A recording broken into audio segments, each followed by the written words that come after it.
మాట్లాడినా మీరు జరగబోయేది మీరే చూస్తారు. అందులో మీరు అందరు కూడా మీరు మీ ఫ్యామిలీస్ కూడా అందరు కూడా సెట్ అవుతారు. పార్లమెంట్ సెషన్ నడుస్తుంది కాబట్టి ఖర్గే గారు లేఖ రాసినట్టు నేను కూడా టీవీలో చూడడం జరిగింది. నిన్న నేను ఎలక్షన్ ప్రచారంలో అక్కడ వెళ్ళడం జరిగింది.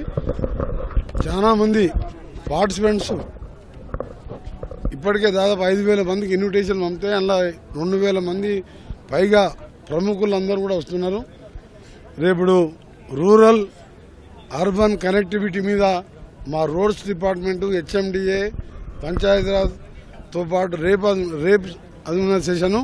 రేపు ఈవినింగ్ ఎంటర్టైన్మెంట్ మీద సెమినార్ ఉన్నాయి. రేపు 2 మాయి.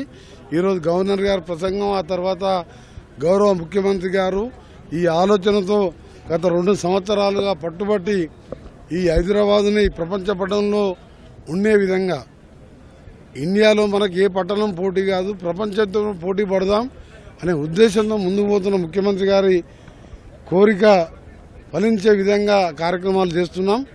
మేమందరం కలిసి టీం వర్క్గా పనిచేస్తూ హైదరాబాద్ని బెస్ట్ సెంటర్గా చేయాలనేది మా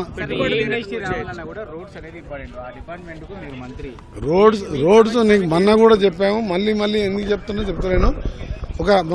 మా డిపార్ట్మెంటే 17,000 కోట్లు సొంత రాష్ట్ర నిధులు, హ్యామ్ కానివ్వండి, ప్లాన్మెంట్, నేషనల్ హైవేస్, కనీవిలో హైదరాబాద్కు 8 లేన్ కానీ, ఇదే అమరావతి ఫ్యూచర్ సిటీకి వెళ్ళి బందర్ వరకు అమరావతి నుంచి 20,000 కోట్లతోని నీకు మన greenfield highway with bullet train, అది మనకు ఏపీ బైఫర్కేషన్ యాక్ట్లో ఉంది.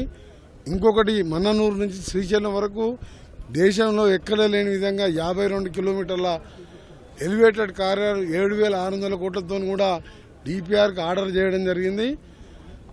వితిన్ 30 మంత్స్లో దేశంలో బెస్ట్ రోడ్స్ ఎక్కడున్నాయంటే తెలంగాణ స్టేట్ అంటాం. ఈ రోడ్స్ అనేది ఒక యాక్సిడెంట్స్, వెహికల్స్ సాఫ్గా పోయడం కాకుండా యాక్సిడెంట్స్ అవాయిడ్ చేస్తూ రూరల్లో కూడా ఇండస్ట్రీస్ పెడితే అక్కడ ఉన్న యూత్కు రైస్ మిల్స్ కానీ డిఫరెంట్ టైప్ ఆఫ్ ఇండస్ట్రీస్ పెడితే అక్కడ ఉన్న యూత్ కూడా ఎంప్లాయ్మెంట్ రావాలని బెస్ట్ రోడ్స్ తెలంగాణలో వస్తున్నాయి. ముఖ్యమంత్రి గారు నా ఎంటబడి ఎప్పటికప్పుడు పరిశీలి చేస్తూ 32 ప్యాకేజీలు 11,300 కోట్లు టెండర్ పిలవడం జరిగింది. ఈ మంత్ 27కి టెండర్స్ ఉన్నాయి. హైదరాబాద్ విజయవాడ 8 లేన్ కూడా మార్చి లోపు పని స్టార్ట్ చేస్తున్నాం.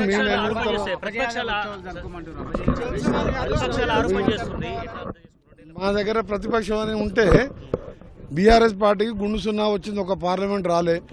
10 ఏళ్ళు అధికారంలో ఉన్న పార్టీ ఒక్క ఎంపీ సీటు గెలవలే.